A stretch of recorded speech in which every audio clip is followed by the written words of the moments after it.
Neil, great response to last Sunday. Yeah, I mean, I think that's the best performance I've had from the team since I've been here. There was a real flow to the football, created umpteen chances, but outstanding chances as well. And Zach Coffey, the player making his debut, who lit the stadium up. So all goes well for the future to have, not just Zach but Josh Vella in the team as well. So two academy boys here are acquitting themselves brilliantly. Just said to Zach, he must have dreamed of a debut like that.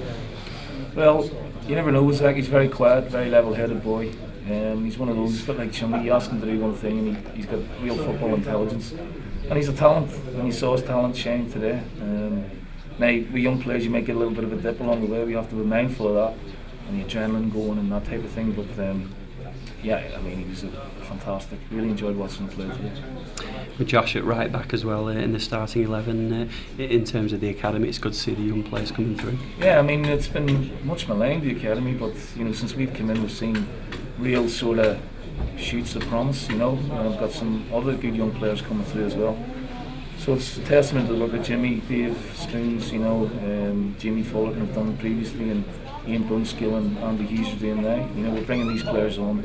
They're playing with confidence. We're giving them an opportunity, and they take it. Clearly, you've said you're keen to bring extra numbers into the club, but the urgency isn't quite as great when you've got players like that coming through. No, and I have to say, Trotter's back to his best. I thought he was superb today. Dave Weeder came in, did a great job. Adam, outstanding in goal. Really comfortable. So the squad's looking good today. However, we have to be mindful of the fact we have a big half a season to go. We looked a little bit stretched over the last 2 or 3 weeks. Heskey coming in and Craig Davis being fit now has given us a real focal point in attack. And the players who have played for me, like Feeney's and Dan's and Bradley's, they've been so consistent and they're in a real good place at the minute. It's encouraging though, isn't it? You 4 changes made today, but you still dominated for long periods, and as you say, played some of the best football since you came to the club. Yeah, there was a freshness about it. At times you're thinking maybe a bit of a gamble, but it was needed. Obviously Chummy being away, Nosey picking up an injury.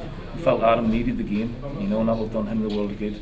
So, I can't speak highly enough of the players' performances since I've come in the door, really, but I couldn't really say much to them at half time because I was so pleased with the overall performance. For you personally, as a manager, your first game in the FA Cup, how was that today? Yeah, it's very enjoyable. Mobley's a good friend of mine. Obviously for 90 minutes, we're rivals. But it was important to be in the next round. But what pleased me more than anything was the performance. If we'd have lost today, I'd have still been happy, in my own little way. But because the chances and the clear-cut chances were on the flow of the football, I think the fans responded very well to that. Just one final one, of course, the transfer window now. Hope you're opening to any business in the next couple of weeks. I want to bring at least one player in this week, maybe 1 or 2, get a couple in, because we do need a bit of strength and depth. But we're in a good place. We're still in the shout of the playoffs and we're in the 4th round of the cup. And that can change very quickly, so we do need a little bit of depth.